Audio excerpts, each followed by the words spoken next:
What's up, Nightwalkers? Today I'm going to be going over the FLIR PTS233. So I've had this thing for about 3 months now, and I've been using it literally every night with heavier use over the weekends. And I gotta say, I really like this FLIR PTS233. The way I ended up getting this thing is I had a Pulsar Trail XQ38 before this, but I ended up selling it to make way for some L3 filmless tubes and some PVS 14s. But I still needed a thermal, and I was looking for something that was lower cost, and this FLIR PTS233 was in the right price range. In this video, I'm not going to go over a ton of technical details of the unit itself. These have been out for a little bit now, and there's other videos you can find where guys go into a lot more technical aspects of the unit. Plus, you can go on FLIR's website and get the spec sheet for it. What I did before I bought it is I contacted some guys that had PTS233s just to get their input on how it worked for them, if they had any problems and stuff like that. Because there was some stuff on the forums a ways back about people having issues with these PTS233s. So the guys I talked to, they had really good things to say about it. They didn't have any problems with it, and I saw that Robert Henry with JRH Enterprises was going to be getting a new batch of these in. So I contacted him and I asked him the same thing. You know, if he had any problems with any of the ones that he had been buying and reselling to people, and he said he didn't. So I ended up deciding to go ahead and buy it from him, and it showed up. Came in a really nice black hard case that had foam cutouts in it to hold the unit and the accessories for it, and I was pretty impressed with the quality of the package that they give it to you in. One thing FLIR did that's nice is they give you 2 battery inserts for the that go into the side here of the unit, and the battery inserts they're kind of oblong shaped, and they hold 2 CR123 batteries in it. And by having 2 of them, you know, you have the ability to quick change the batteries. So when the first pair goes down, you got a fresh second pair to stick into it.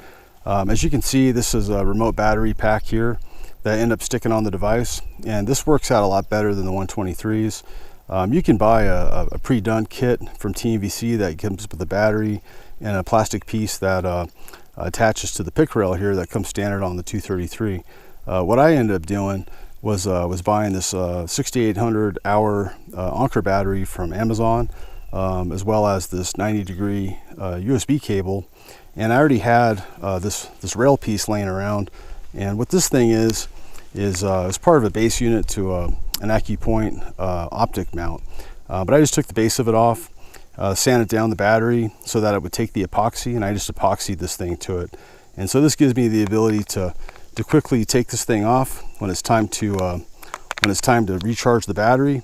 Plus, you know, if this thing dies on me for some reason, if I forgot to charge it or I just used it up, like during cold weather, the batteries don't last as long. I could just quickly stick the 123s into the side of it. So that's one thing I like about the dual power capability of the 233. The one thing I do like about the 233 quite a bit is the base magnification is 1.5, and you know, versus the Trail I had, that was a 2.1. The 1.5 works better for me because, you know, as you can see here, I have this pick rail that I stuck into the base of the mount here, and I use it with this paracord to hang it on my neck. And I use this thing handheld more than I do weapon mounted, and so it gives me a good option to do that. And the size of it's really good. You know, it's a lot smaller than the Trail I had, so it hangs on the neck better, and it's a little bit less weight, so it doesn't swing around so much. And I've actually come to like this 233 more than my Trail, and that's mainly because of the size, the dual battery capability here, as well as the functionality and layout of it. I like your power knobs right here, and then your 5 buttons to actually control the unit are right here on top, so it's just easy to manipulate with your hand when you're holding it by hand. Even if you're up on your weapon, you could do it with your left hand or with your right hand. This power knob is really slick. You know, you pull it out like you do with the night vision device. That's on. Once the unit's powered on, to go in standby mode, you just move it all the way to the left. And what standby mode does is it turns off the display, so it's not wasting power, as well as it's not shining light back at you. Then to put it back on, you just rotate the knob all the way back to the right, and then the screen comes back up on you. Double clicking the center button activates onboard video recording. If you single click it, it takes a photo, and once you're recording, you just double click it again to turn off the recording. The only beef I have with this function of it is, you know, when I use it handheld, I'm not going to use a reticule display, so I turn off the crosshairs, And then when I stop recording, the crosshairs pop back on. So then I have to hold this button down again to get rid of the crosshairs again, so I can view it without having the crosshairs in the middle of my display.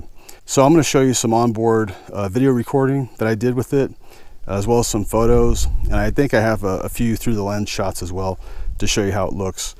Because onboard video, it does pretty good, but actually the resolution does get degraded down from that. So the through the lens gives you a better idea of how it looks, because the display is definitely better looking through the eye than it appears through the onboard recording. This is through the lens using an iPhone 8, and the image is much sharper than it comes across using the onboard video, which you'll see next. Onboard video, obviously it captures everything minus sound. It's just not going to look as sharp as it does to the eye. Now you just saw that nuke countdown at the bottom, and as you can see, it was seamless. The pulsar that I had before, whenever it would nuke itself, it would like freeze up the screen for a split second. It was really annoying. I like how the 233 doesn't do that. Now this is in outdoor alert mode, and you'll see how well it does picking up this jackrabbit out there. I'm a huge fan of this mode. You might get false hits on rocks, but in this shot there's tons of rocks out there. You don't see them coming up on the thermal. This vehicle is between 200 to 300 yards away, and as you can see, the 233 definitely detects out that far, and even the outdoor alert mode is doing its job, showing you the heat source coming from that vehicle. I've become a big fan of this Arctic mode. I think it does a really good job in certain environments. I was up on the mountain. It's pretty cool, probably 60, 50 degrees out there. But the Arctic mode, it basically outlines all the shapes, and it really gives you some clear definition between the different heat sources out there. As you'll see, especially once I zoom back out, you see this fox get up into the tree line.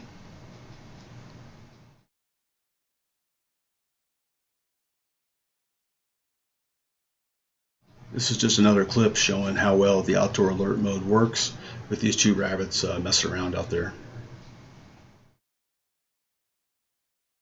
Here I'm just cycling through the different palettes so you can see what they look like. The names of them are up on the top left. For me, my favorites are going to be Black Hot, Outdoor Alert, and then Arctic mode. For me, those are the top three ones that work the best on the 233.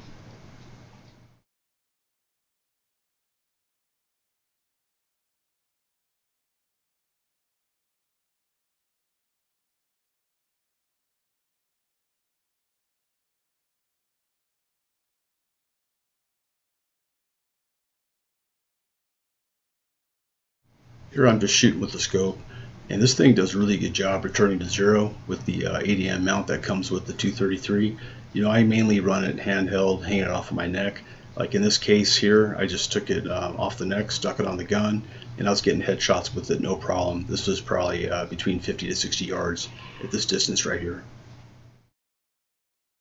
Here's a pic I took with the 233. It does an okay job doing photos, but the image sizes are fairly small. So to wrap up the video, I really like this FLIR PTS233.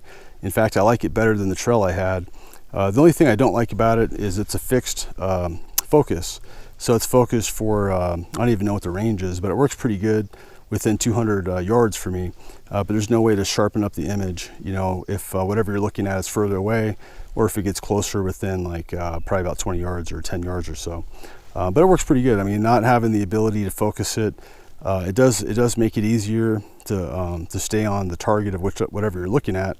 Because one issue I ran into with the Trail sometimes is I'd have to continually adjust the focus depending on where the animal or the object was going to. So that's a nice feature. This lens cap does a good job of protecting the germanium lens as well. And it's really good thermal. If you're looking at something that's in the $2,000 price range, low 2000s, I highly recommend you take a look at these PTS233s. If you need more base magnification, they got the other models like the 536 and 736, and those just have a bigger lens with a higher base magnification on them. I definitely recommend getting the external battery for it. Whether you DIY your own or you buy the TVC one or whatnot, either way, that's definitely the best way to do it. I can easily go a week on the same battery charge on this thing. And then I always keep the extra battery inserts with me. So if this thing goes down on me, I can just slap those in there and I'm good to go for the night. So I hope you enjoyed the video, and thanks for watching.